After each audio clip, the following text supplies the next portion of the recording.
'di ba, yung numero ng FNRI na yun na nga, dumami yung smokers, so both for the youth and adults. So, Despite the increase in price. yes, despite the increase in Tax. taxes.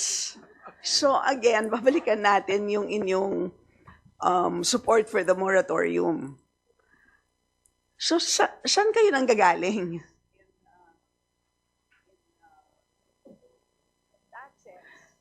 And have you seen the Laffer curve of the BIR? Kasi, I mean, Chair. could it be that the revenues on the denominator baka naman are both revenues from cigarettes and vape products? I mean, can you explain? Kasi parang it's not, it doesn't make sense, di ba? Okay, Mr. Chair, so we will just submit our position paper, our official position paper on this matter. Pero naiintindihan mo Yes. where we're coming from, Yes. right? Na anong, So again, yung mahirap intindihin yung justification for why there is a need to reduce the rates at this point in time, considering that despite the increase in rates, the number of smokers have increased. At nakakabahala na it's the youth, yung mga kabataan, it's among the youth na dumami ang smokers. So yun, and alam naman natin na very price elastic ang kabataan. So tama ba na baka naman ang kailangan talaga natin gawin is to really rationalize the tax rates for the electronic products. Kasi nakita natin, di ba, na ang ginagamit ng kabataan is really the electronic products rather than the traditional cigarettes. So baka naman yun ang kailangan natin gawin rather than a moratorium. Mr. Chair, again, we will just submit our position. But Madam Chair, I agree with you that in terms of the Laffer curve, basically it's tax rate and your tax base. And there's an optimal tax rate such that you will be able to maximize your revenues. And then any tax rate higher than that optimal tax rate will erode your tax base.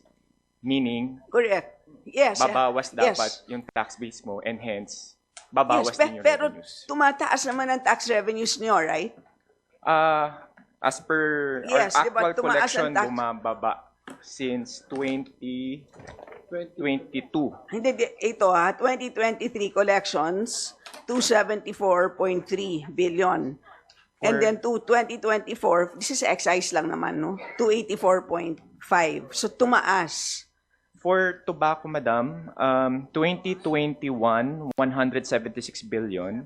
2022, it's 160 billion. 2023, it's almost 135 billion. And then as of November 2024, it's around 131 billion. Let's look at the same period.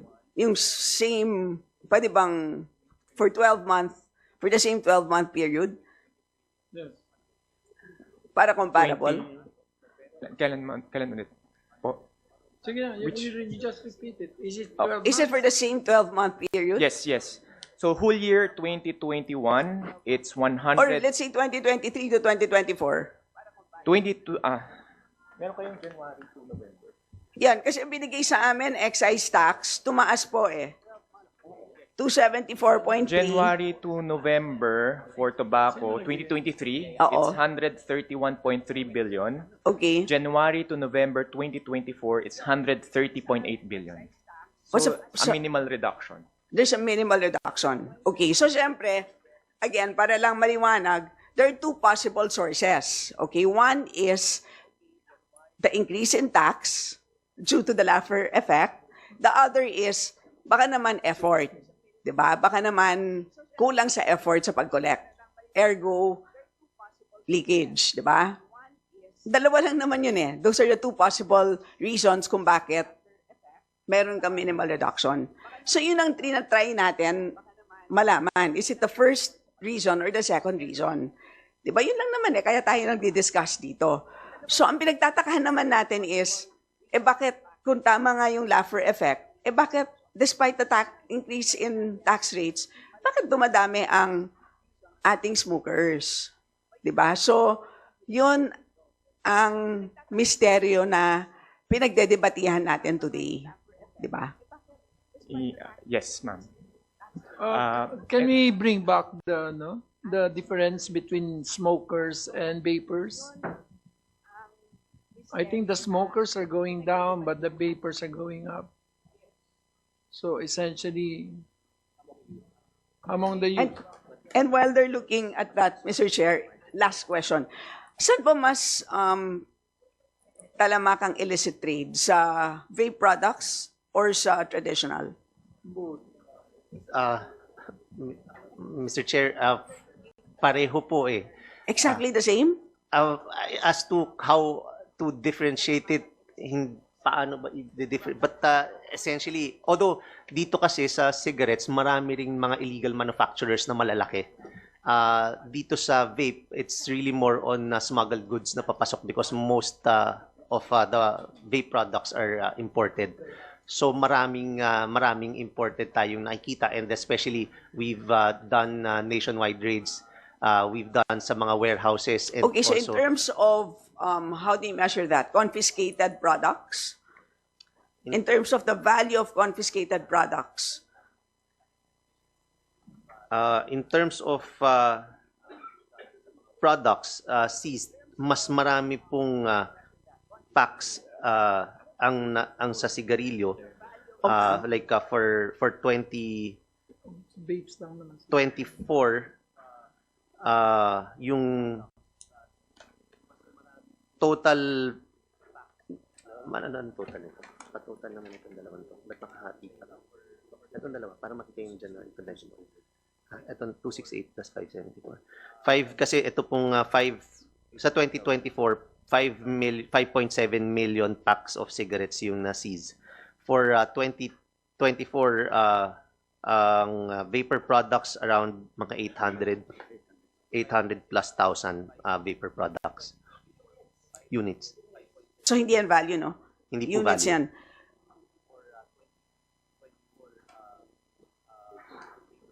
$842,000.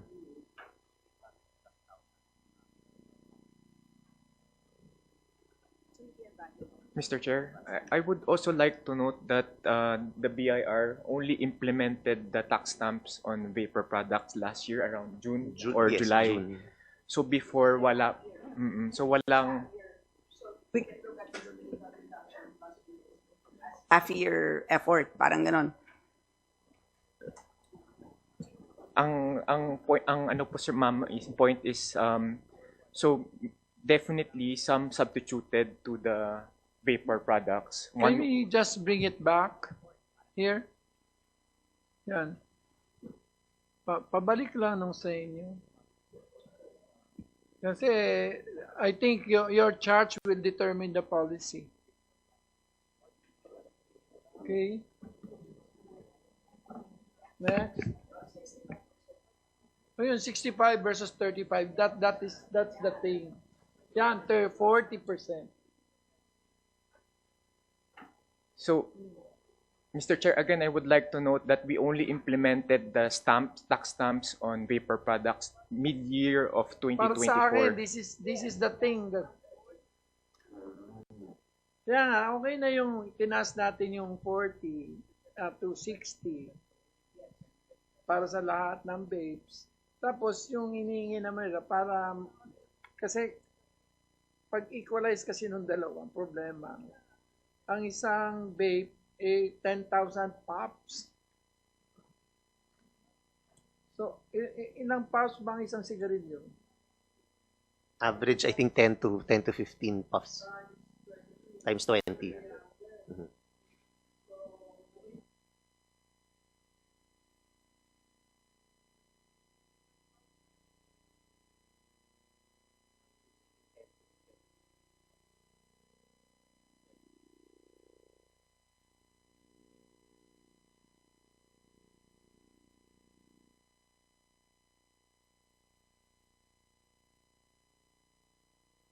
Mr.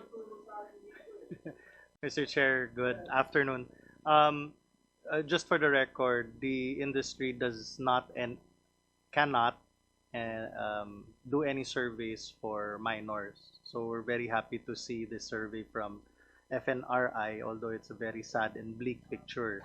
We did mention earlier that illicit tobacco is the reason for an increase in youth smoking, because the illicit tobacco is more accessible to the youth than the legitimate tobacco. So it shows that the incidence of illicit tobacco, based on different studies and surveys conducted through the past years, really had an uptick in 2021.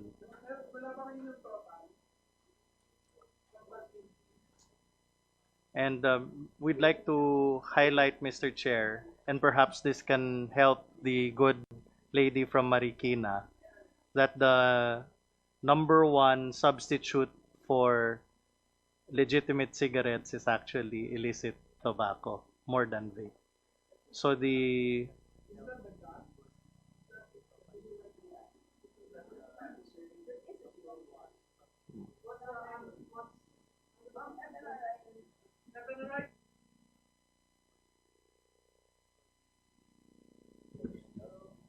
Hi, age 0.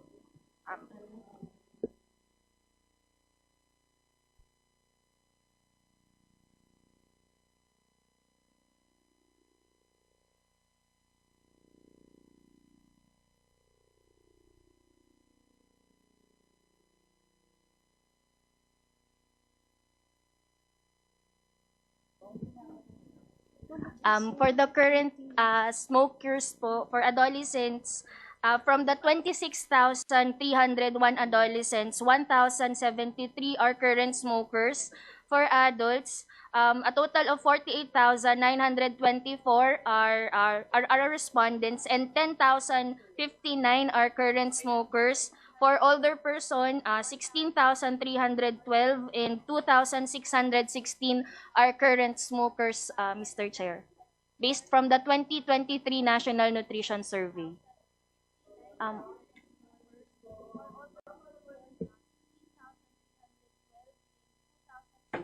Pero bumabagsak ang presyo niya, ay ang collection niya dahil sa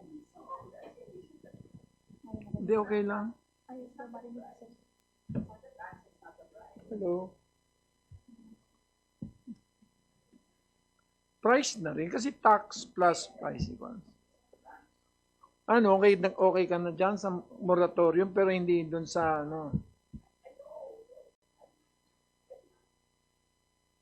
No, I'm not. I'm just asking because that's the DOF, the BIR. Chair, I just want to know the justification of DOF for the moratorium. I mean, that's because to me, the Laffer curve is not the justification. It cannot be the justification. It does not make sense. Mr. Chair, we'll just submit our official position paper to the committee. Can you make it faster? Yes, Mr. Chair.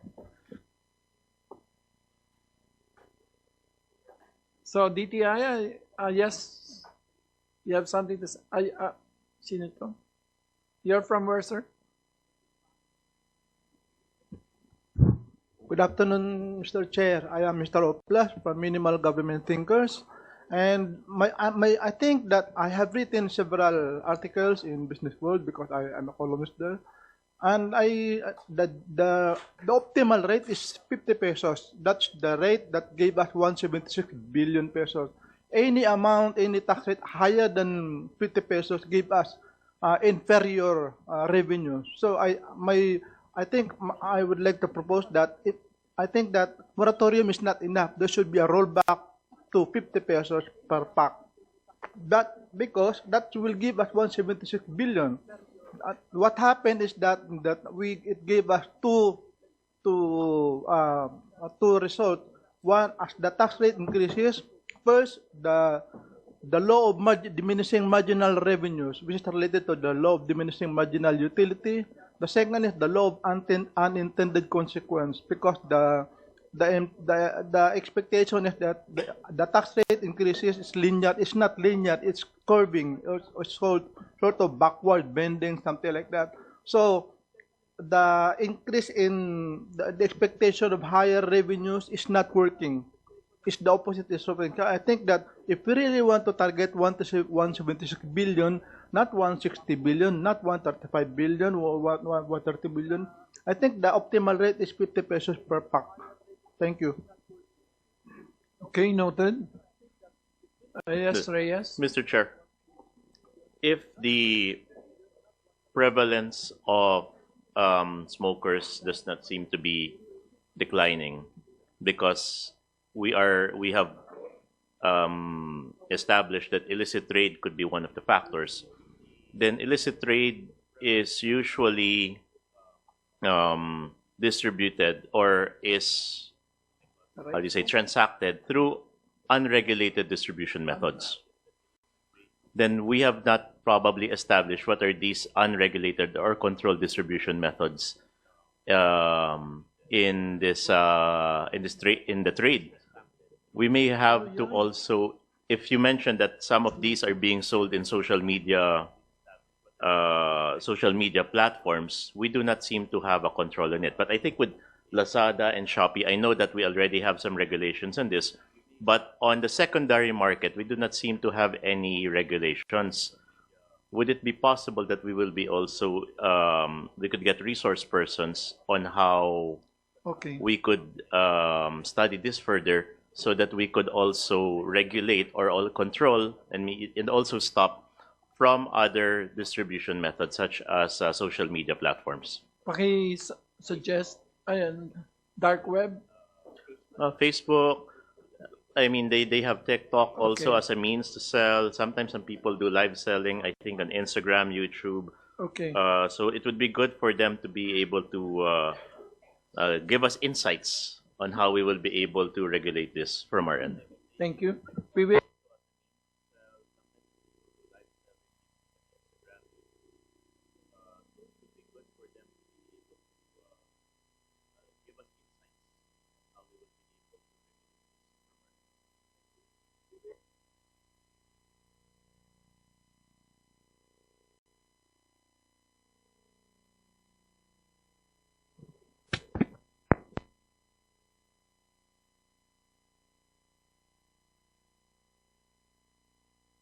Mr. Chair,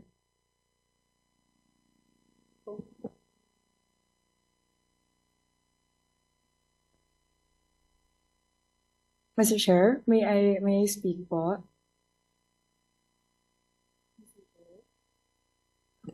Sige na, Mika. Thank you, Mr. Chair. Mr. Chair, my apologies. Wala po akong boses. So I was able to chime in earlier kasi wala boses. But Mr. Chair, I just wanted to maybe put together some of the information that was put forth during the discussions. Essentially, Mr. Chair, in support of the moratorium. The first, Mr. Chair, looking at the FNRI data, we see that there's an increase in the usage of electronic cigarettes after 2021. I don't know if I missed it, but it seems like there was no data from FNRI on the prevalence or usage of illicit cigarettes, but perhaps the Euromonitor data is can tell us a lot more about that. So based on Euromonitor, I believe this has been cited several times during the hearing. The illicit cigarette trade incidents increased from 13.6% to 19.6% in 2023. Similarly, for e-cigarettes, the share of e-cigarettes increased from 6% to 10%. So perhaps, Mr. Chair, we can see in both of these, this is consistent with what Representative Coco Nograles mentioned several times, that there seems to be an uptick in the usage and the prevalence of electronic cigarettes and illicit cigarettes since 2021. And this correlates to the trend, the downward trend that we've been seeing in terms of the BIR revenue collections which decreased cumulatively by 41 billion from 2021 to 2023, and is expected to hit a cumulative total of 46 billion until 2024. So, Sir, Mr. Chair, the moratorium essentially would allow the stabilization of the prices among the legitimate cigarettes, in order for it to be able to compete with illicit and electronic cigarettes. I think the moratorium would do a lot in terms of just preventing the gap between the prices of manufactured and legitimate cigarettes versus the prices of electronic But we cigarettes and illicit specific times, cigarettes from going further or increasing further. Kasi po, I think it's really that gap in prices that is driving that shift, as the FNRI data showed, from the manufactured cigarettes to the electronic cigarettes, and also notably from legitimate cigarettes to illicit cigarettes. So yun lang po, Mr. Chair. Just wanted to perhaps Arbitrate. out my support for the moratorium, Mr. Chair. Thank you very much, Mr. Chair. Now, what we're trying to solve here is very simple, that vapes are gateway to smoking. And then that the gateway argument leads them to illicit, and because they can't afford. Because the gateway, so they cannot afford the licit cigarettes. So the incentive between licit and illicit has grown wider. Ayan, that is one. That is one, but they are already gatewayed. I think that is one thing that has, because before it was a healthy substitute, supposed to be, they will stop there, not gateway. But with 39.9%, that is not a gateway. That is mainstreaming already. So, yeah, basically they are substitutes.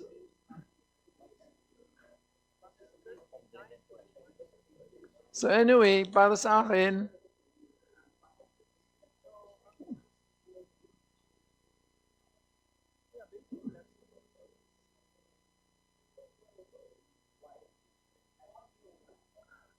kayo na lang, the decision to do moratorium is up to you, the DOF. Pero can you prove that you can increase your, if we do a moratorium? If BIR can answer yes, can you increase? Because the gap is, well, somebody introduced amendments. I cannot prevent.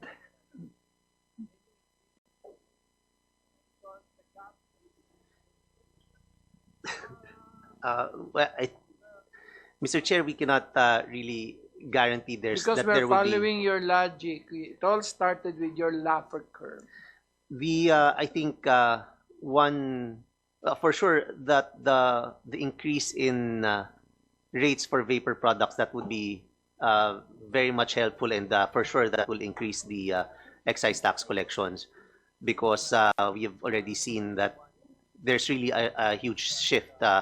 Again, the data shows that there's an increase in smokers, but it's really smokers from vape products that is a result of that increase. So pag pinatas na po yan, siguradong mas makaka-kolekta pa po ng mataas. But as to moratorium, we really cannot guarantee. Okay. I have to stop you there. Can I recognize the guy from DTI?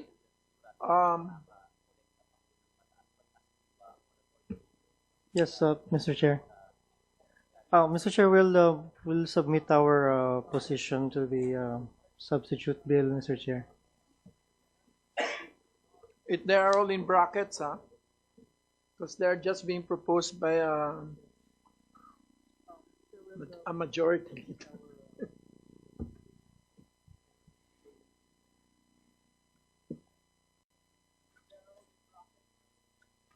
Deputy Speaker siya, di ba?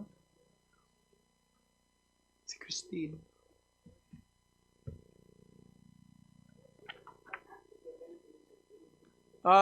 Miss, nabigyan na ba ng kopya lahat ng FNRI study? Because that will essentially determine where this thing, all this discussion will go.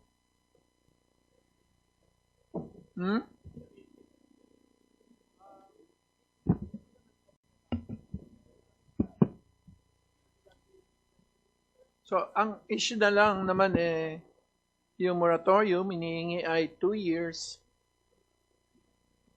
2 years, tapos, ang para sa akin is 6% every 2 years. Although their proposal is 5% every 3 years. But I don't think that's, I still think 3% per year is, But I can give a presidential, di ba? In case of, the president can increase the rates anytime.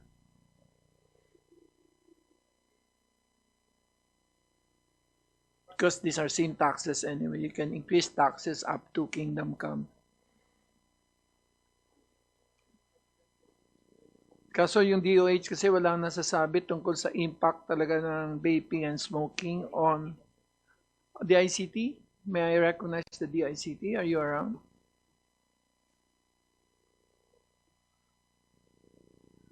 Bakit ang Lazada, tambak pa rin? Mabuti pa Shopee, behave. No, may I call on DICT first. Where's DICT? Ma'am?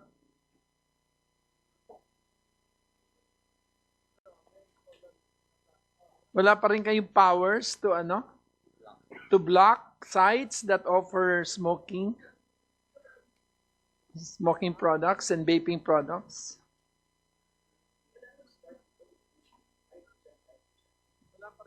Ay, naku, noon pa. Hindi ko lang pinapansin.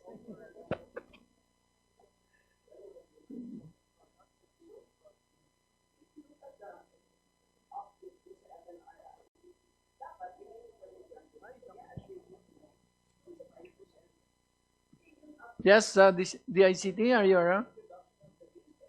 Yes, sir. Yes, No po. comment?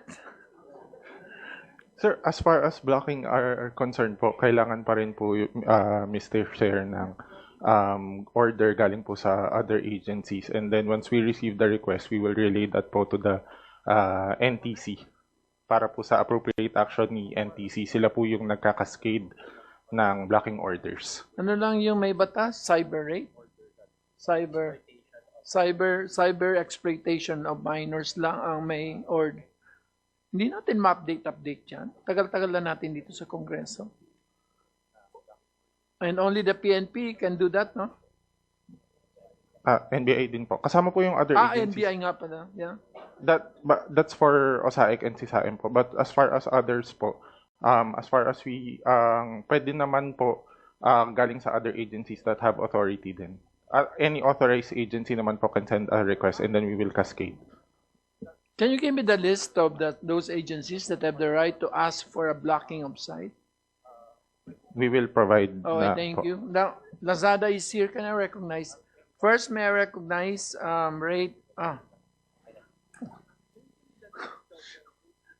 Lazada, are you here? Hi, sir. You still have a lot of cigarette advertisements here around. Yeah. Hi, Mr. Chair. So, Ken Estillier from Lazada. We work naman to do our best to clean the platform as much as we can. Tambak, puro pati puro illegal, I'll notify po our team about that, pero I do know that they're working on this. We also respond as fast as we can also to take down requests from either BIR or DTI, sir. Bakit yung Shopee